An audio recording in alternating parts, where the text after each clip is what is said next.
무척 덥습니다. 그렇죠? 예, 무척 더워요. 육신적으로 지치고 또 힘들 수 있는 시간이지만 오늘 새벽 하나님의 말씀으로 한 달을 시작하는 우리에게는 영적인 새 힘이 넘칠 줄 믿습니다. 예, 활력이 넘칠 줄 믿습니다. 자, 왜요? 능력의 하나님이 우리와 함께 하시기 때문입니다. 자, 여러분, 우리는 뭔가 시작하려고 하는 그 시작점에 서면 항상 마음에 결심을 합니다. 아, 이번에는 이렇게 해야지. 이번에는 저렇게 해야지. 예, 그래요. 저희 어렸을 적에 우리 여기 방학되어져서 온 우리 지체들이, 형제들이 있는데, 저도 어렸을 적에 방학이 시작하면 이 방학 때 뭐 해야지, 뭐 이렇게 결심을 합니다. 그런데 이런 말 있잖아요. 작심삼일. 예, 작심삼일. 나중에 개학 때쯤 되면 또 일기 쓰고 뭐 몰아서 쓰고 뭐 방학 숙제 하고 뭐 지금은 그런지 몰라도 아무튼간에 그랬던, 맨날 방학 시작하면 뭔가 결심을 하고, 예, 방학 끝날 때쯤 되면 부랴부랴 숙제하느냐고 선생님한테 혼나지 않으려고 하는, 예, 그런 걸 할 때가 많은데, 참 사람이 이렇게 마음이 약해요. 뭔가 결심을 해도 잘 지키지를 못해요. 그런데 여러분, 우리에게는 우리 이 연약한 마음의 결심보다 더 강력하고 더 힘이 있고 반드시 우리를 정말 그 결심한 것을 이루게 하시는 그 강력한 무기가 있습니다. 그 무기가 뭐냐면 바로 하나님의 말씀인 거예요. 하나님의 말씀인 거예요. 그래서 우리에게 하나님 말씀이 필요한 거예요. 우리 마음이 너무 연약하니까 내가 결단한 것들 작심삼일되어지고 이루고 싶은 것들 내 힘으로 안 되니까 안 돼요. 그래서 우리에게 정말 강력한 무기 하나님이 우리에게 주셨는데 그게 바로 말씀이다라고 하는 거예요. 그래서 하나님의 말씀은 뭘 어떻게 해야 되는지 모르는 우리에게 항상 내비게이션이 되어 주고요. 또 여러 가지 상황과 환경 때문에 포기하고 싶고 또 포기해야만 되는 그런 상황 가운데서 우리에게 힘과 위로를 줘서 포기하지 않게, 그래서 끝까지 가게끔 만들어주는 것, 이게 바로 하나님이 우리에게 주시는 말씀이에요. 오늘 말씀을 보면 하나님이 살아서 역사하는 검이라, 하나님의 말씀이 살아서 역사하는 검이다, 이렇게 선언하는 말씀입니다. 여러분, 약한 마음, 여러분들이 가지고 있는 그 약한 마음 의지하며 살면 무너집니다. 예, 작심삼일 되어집니다. 이룰 수가 없습니다. 그러기에 우리 8월 한 달은 이렇게 살기로 우리가 결정했으면 좋겠습니다. 바로 하나님의 말씀으로 살리라. 아멘이십니까? 예, 그래요. 다른 거 의지하지 말고 여러분들의 생각과 지식과 경험과 여러분들의 마음을 의지하지 말고 하나님이 나에게 주신 가장 강력한 무기, 바로 하나님의 말씀을 의지하며 살아가는 8월 한 달 되시길 주님의 이름으로 축복합니다. 자, 우리 좀 더 하나님의 말씀의 특징을 살펴보겠습니다. 그 특징은 이거예요. 오늘 말씀의 첫 구절인데요. 하나님의 말씀은 살아있고 활력이 있어. 하나님의 말씀은 어떻대요? 살아있고 활력이 있어요. 하나님의 말씀은 살아있습니다. 이렇게 그저 과거의 어떤 문자나 또 과거의 어떤 지식, 그런 정도가 아닙니다. 하나님 말씀은 살아있습니다.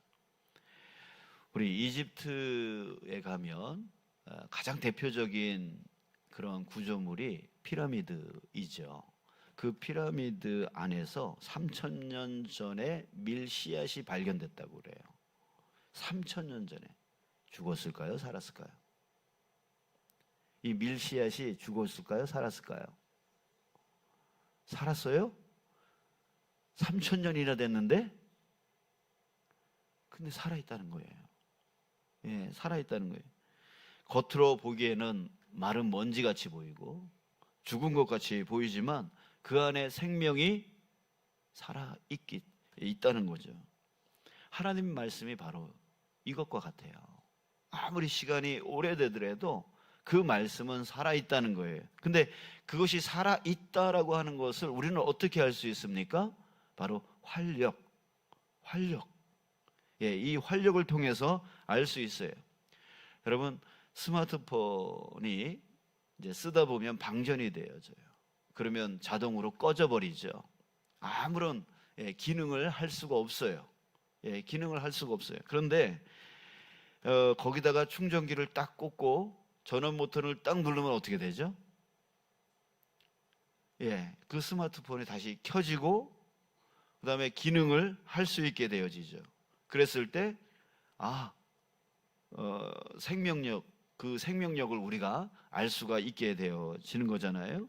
자, 그래서 그렇게 해서 스마트폰에 그 원래 가지고 있는 기능들, 이 기능들이 이제 움직이게 되어지는데 내비게이션을 켜서 길을 안내할 수도 있고 또 뭐 문자를 보낼 수도 있고 또 영상 통화를 할 수도 있고 또 유튜브나 뭐 인터넷을 검색하고 또 이런 모든 것들을 사용할 수 있게 되어져요. 거기에 뭐가 연결되어질 때?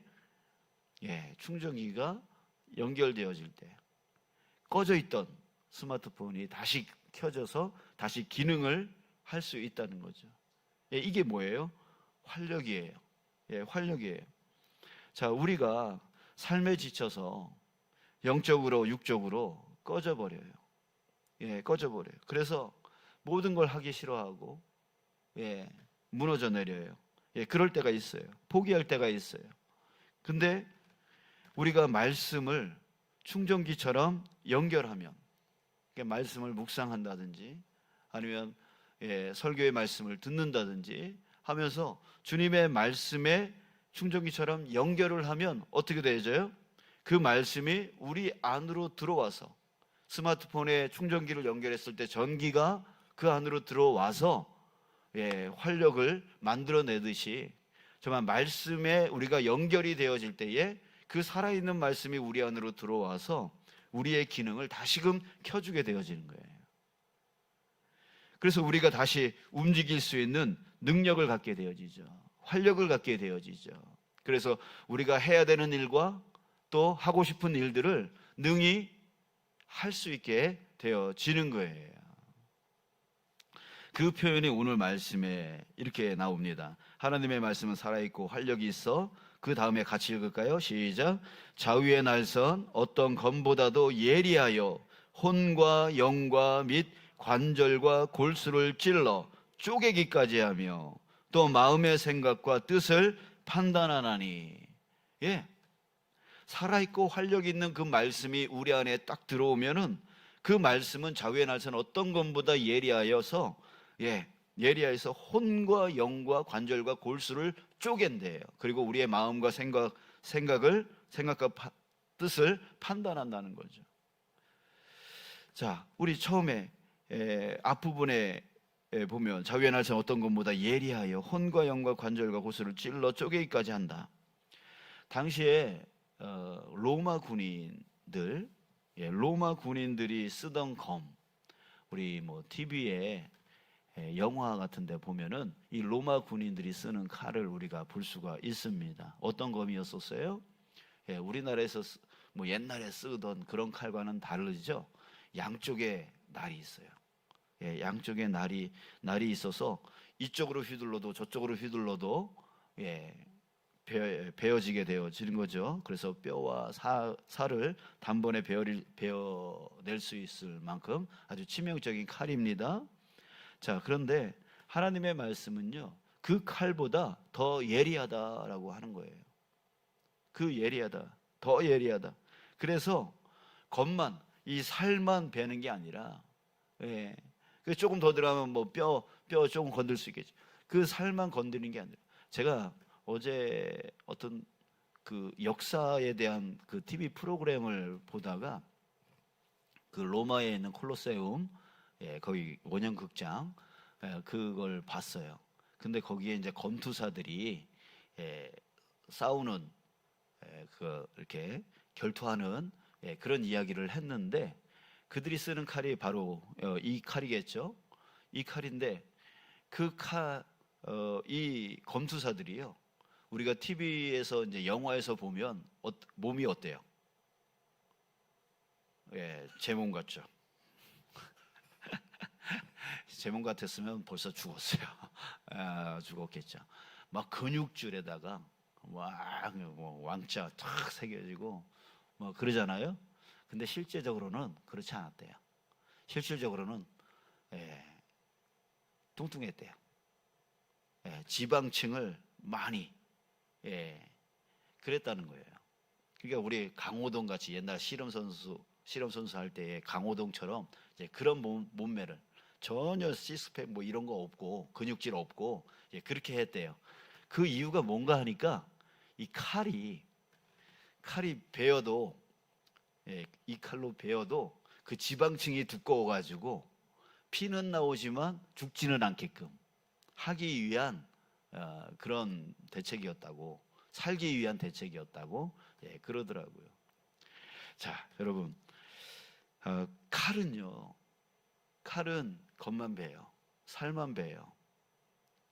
그러나 여러분, 하나님 말씀은 그보다 더 예리하다는 거죠. 예리하다는 얘기는 뭐냐면 겉만 건드리는 게 아니라 어디까지? 그의 혼, 정신까지, 그의 영혼까지, 관절과 골수까지 그 깊숙이 찔러서 그러니까 더 깊숙한 것, 더 은밀한 영역까지 그 말씀이 들어가서 그것을 남김없이 파고들어서 쪼개버린다는 거예요. 자, 이건 무슨 뜻을 말하냐면 온전한 치유를 말하는 거예요. 온전한 치유. 온전한 치유. 요즘 상담 프로그램이 유행합니다.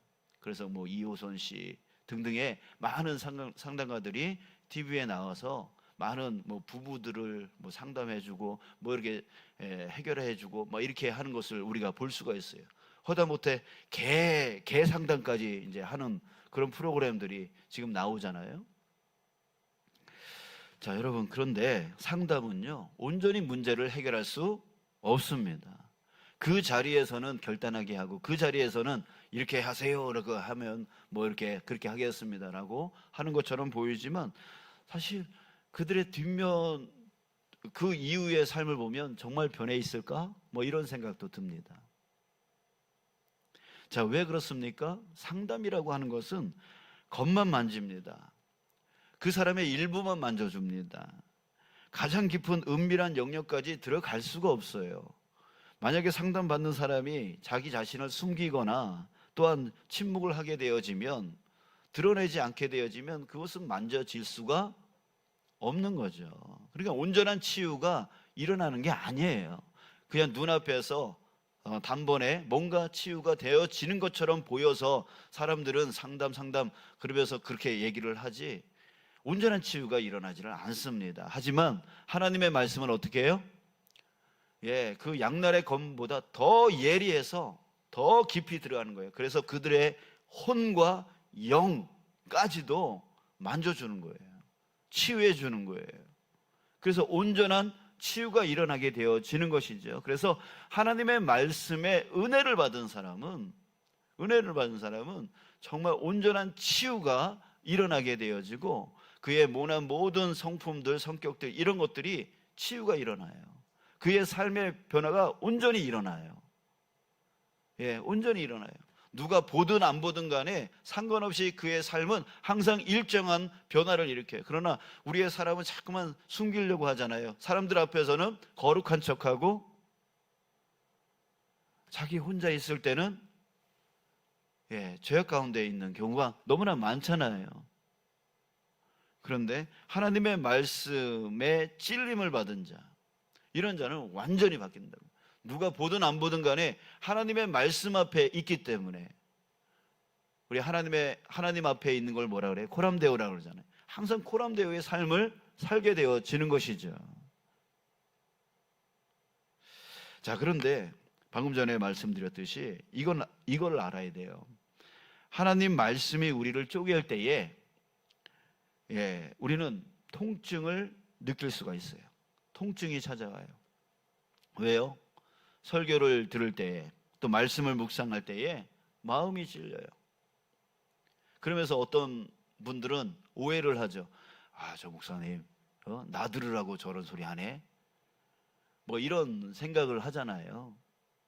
근데 여러분, 하나님 말씀에 우리가 안 걸리는 사람이 있어요? 자기가 그 마음이 무뎌져 가지고 하나님 말씀을 잘 깨닫지를 못하기 때문에 괜찮게 들리는 거지, 사실 영적으로 민감한 사람은 그 하나님의 말씀이 다 나한테 걸리는 거예요. 하나님 말씀은 진리예요. 진리예요. 근데 우리는 그 진리에 반에도 따라갈 수가 없어요. 그러다 보니 하나님의 말씀이 선포되어질 때마다 찔릴 수밖에 없는 거예요. 아플 수밖에 없는 거예요. 통증이 생길 수밖에 없어요. 통증이 안 생기면 그게 문제인 거지. 하나님이 나를 고치려고 의사처럼 메스를 들었어요. 의사처럼 메스를 들었어요. 그래서 하나님이 나의 삶을 도려내요. 나의 악함을 도려내요. 나의 죄를 도려내요. 통증이 있어요, 없어요? 있을 수밖에 없는 거죠. 아플 수밖에 없는 거죠. 그러니까 여러분, 오해하지 마시고, 목사 미워하지 마시고, 하나님이 저분을 통하여, 목사를 통하여 나를 지금 도려내고 있구나, 나의 종기를 도려내고 있구나, 나의 암덩이를 도려내고 있구나 라고 하는 것으로 깨달아 주셨으면 좋겠습니다. 그래요. 만약에 의사가 수술할 때 메스로 살을 도려내야, 그 암덩어리를 도려내고, 종기를 도려내고, 그 상처 골문 것을 도려낼 때 너무 아프다고 나 못하겠습니다 라고 한다면 여러분, 치유가 될 수 있을까요, 없을까요? 없어요. 없어요. 그래서 하나님 말씀으로 온전히 쪼개진 심령만이 하나님의 완전한 고침을 받게 되어지는 거예요. 여러분, 우리 하나님의 말씀을 내 마음이 아프다고 해서 멀리 하는 게 아니라 오히려 하나님의 말씀으로 나를 수술해 나갈 수 있는 그런 용기와 담대함이 있기를 주님의 이름으로 축복합니다.